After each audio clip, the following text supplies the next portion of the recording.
Thanks, David. You never disappoint.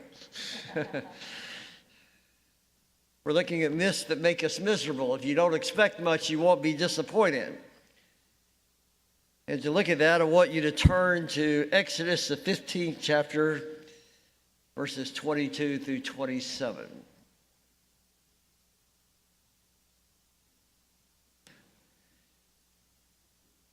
Beginning with the 22nd verse in Exodus 15. Then Moses led Israel from the Red Sea, and they went into the desert of Shur. For 3 days they traveled in the desert without finding water. When they came to Marah, they could not drink its water because it was bitter. That is why the place is called Marah.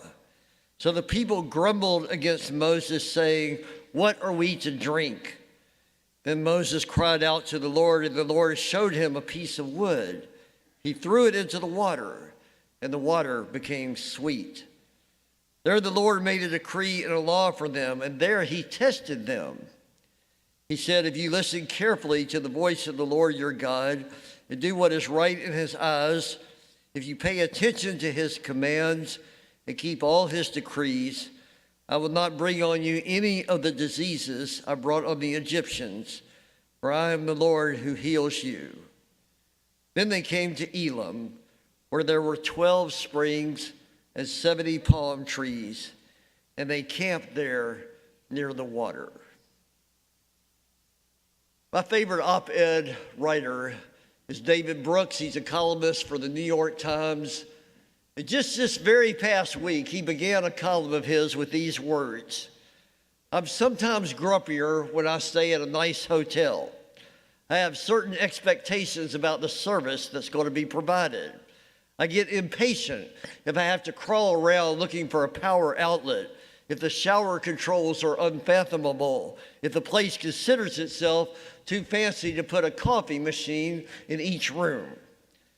I'm sometimes happier at a budget motel where my expectations are lower and where a functioning iron is a bonus and the waffle maker in the breakfast area is a treat." There you have it. If you don't expect much, you won't be disappointed. Have you ever thought that yourself?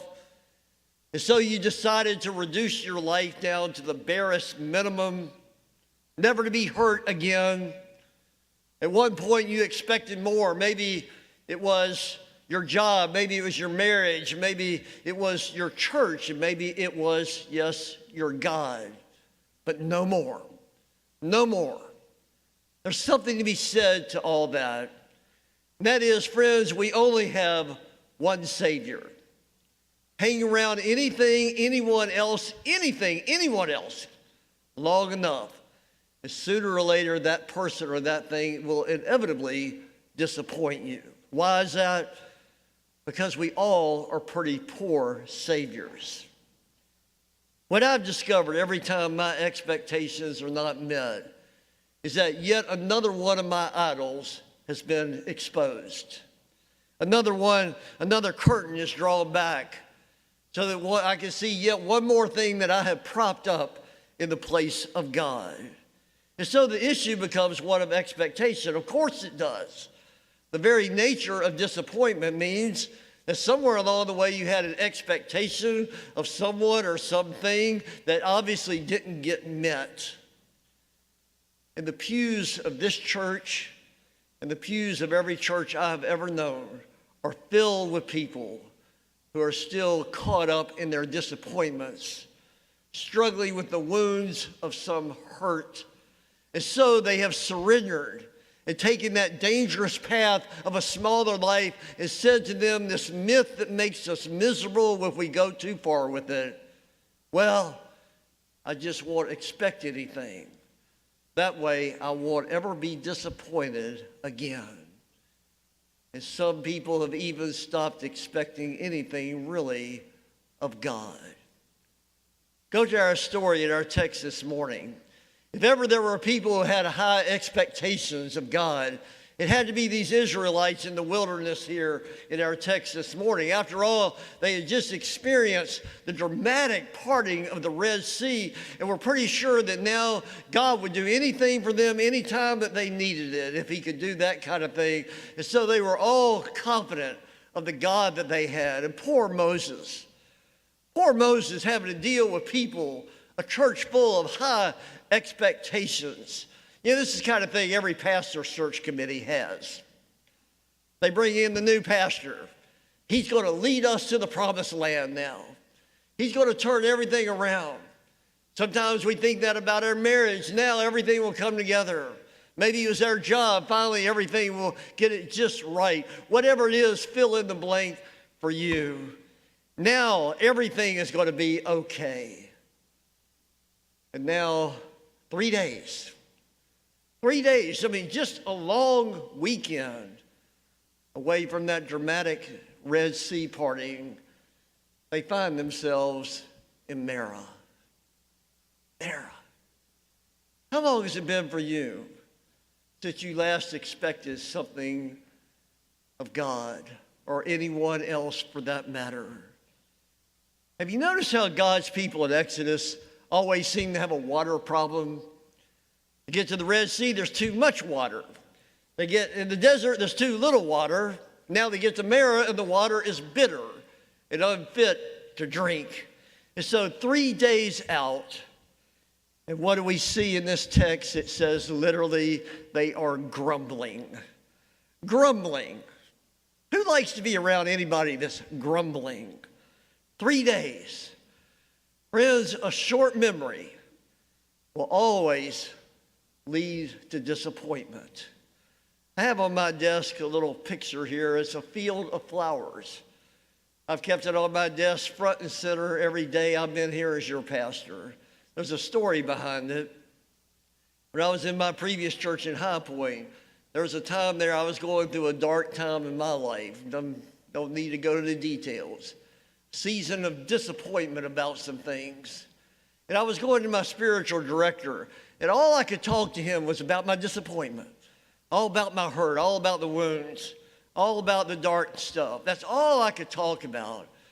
And finally, he gave me this little picture, and the words in it, I could read it better back then, but now it says, if you learn to enjoy the scent of 1,000 flowers, you will not cling to one or suffer when you cannot get it. Your attachments prevent you from developing a wider and more varied taste for things and people. Paraphrased, what it said was, if you're going to just focus, Bill, on that one thing, that disappointment, you're going to miss the scent of 1,000 flowers that are all around you every day. But you're so attached to one thing, you can't smell the flowers. Translated, for many in this room maybe, if all you're going to dwell on is the hurt, the disappointment, that you can't smell the 1,000 flowers that God has put in the field of your life these very days. And I realized he had nailed me, got me right where the truth was. See, Marah, we've all been to Marah. Marah is the place where we forget, where life is bitter, where we wonder about God. Maybe God wants you to know about Marah because he wants to know if you find yourself in your own Marah place, can you still trust God, or can you only trust God when the Red Sea things are happening in your life? You see, when you're at the Red Sea and God is doing all his miracles in your life, well, it's no problem to have faith in those moments. Anybody can trust God with all as well. God's character was revealed at the Red Sea, but our character is revealed when we find ourselves in Marah. So what is the truth about disappointment? For it's only as we know the truth that the truth can set us free. To me, there's just a couple of hints here, maybe truths that we get from this story. I think the first one is When it comes to our disappointments, we are not to hold on to our disappointments. I listen to some people sometimes, you would think their disappointment was their best friend. They just love it. They hold on to it. They nurse it. They wallow in it. They want to talk about it to anybody who will listen. Moses didn't hold on to his disappointment. Moses gave his disappointment to God. Verse 25, Moses cried out to God. There's always that option. We can cry out to anybody that will listen, or we can cry out to God. But instead of holding a pity party and wallowing in it and trying to get anybody to listen who's probably dealing with their own disappointments at the same time, why not try giving it to God? 1 Peter 5:7 cannot be more wonderfully simple. Cast all your cares on him because he cares for you. What captures me about these Israelites, no pun intended, what captures me about them is here they are 3 days out and just a season, days, weeks from being totally liberated. Now they are free, and yet you peek in on them here in Marah, and they could not be more slaves. They are still locked in. And some of you are still this morning locked in to prisons of disappointment that you have chosen to stay in rather than walk into the free grace of God in the scent of 1,000 flowers that are already there in your life. And you're just locked in. You're no longer free because of that disappointment. So let go. Let go. The next thing I see is the good and wonderful news that disappointment doesn't have to have the last word with all of us. You know, the Bible is just full of stories from beginning to end of people who allow God to put a comma where we might be tempted to put a period. Look at the story of Joseph in the Old Testament. No other character gets more print in the book of Genesis than Joseph. You know the story started off, hardly a kid, his brothers sell him into slavery, throw him into a pit. He's hauled off to a foreign country. Over 40 years, he doesn't get to see his parents, his brothers, no family, and exile out in some far-off land. But he makes his way through these years to become the right-hand man of the Pharaoh. And now, at the end of it all, when he sums up that life of unimaginable disappointments after disappointments, he says, you intended it for harm, but God intended it for good. Fast forward to the New Testament. The Apostle Paul with shipwrecks and beatings and imprisonments and one disappointment after another. And yet he rises in that moment in Romans 8 and says, we know that in all things, God works for good with those who love him. Let me stop for just a moment right here. I want to be very careful. There are some heartaches.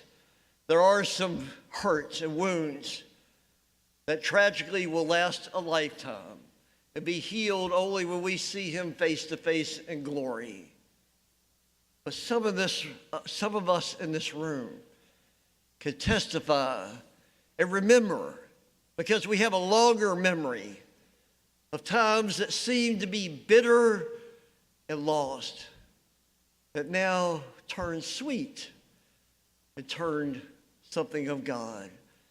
Verse 25, it says, the Lord showed him a piece of wood. He threw it into the water, and the water became sweet. Bitter became sweet. I was trying to think the truth of this story in my own life. Some bitter times in my life, some of my disappointments. One of my great disappointments was when I started college. First disappointment was that after Furman University told me that I'd be accepted, I got a letter of rejection. And so at the last minute, I had to go somewhere. I knew eventually I was going to seminary. Some friends were going to a sweet little Church of the Brethren college called Bridgewater College up in the Valley of Virginia. Says that sounded fine. And I was looking forward to a lot of new friends and to some good times. I mean, good times in college. It's what I heard all about from my friends already there.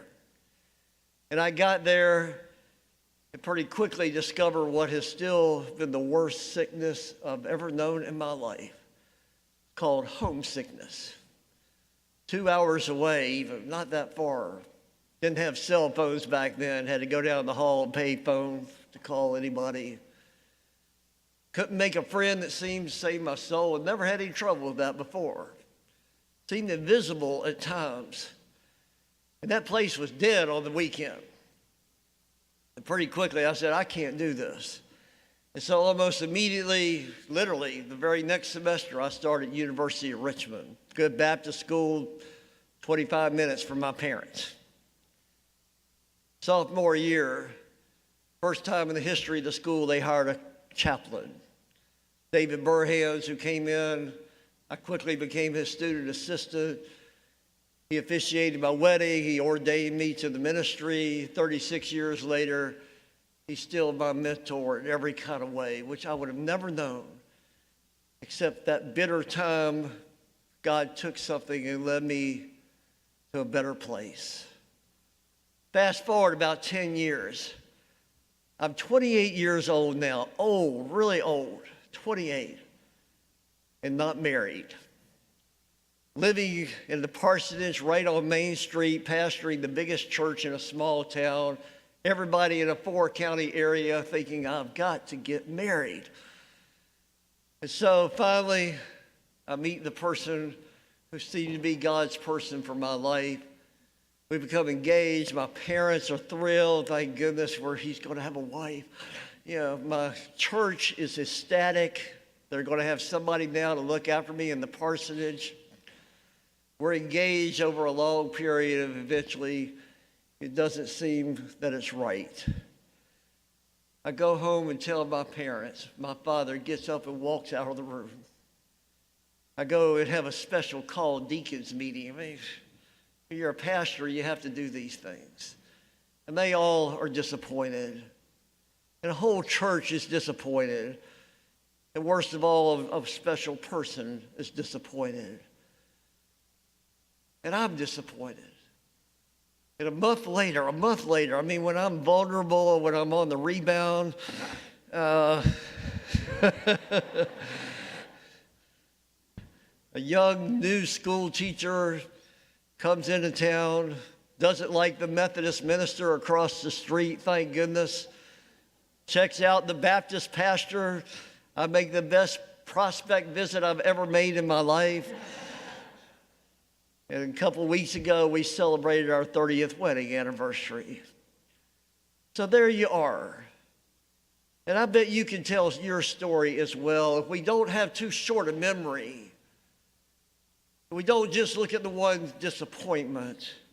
There's more to this story. Read that verse again. It says, God showed him a piece of wood. It doesn't say God created it. It says God showed it, which means it had been there all along.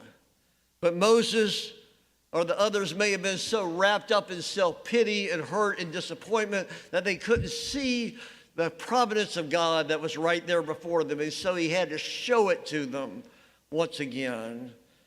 Then finally in verse 27, then they came to Elim, where there were 12 springs and 70 palm trees, and they camped there near the water.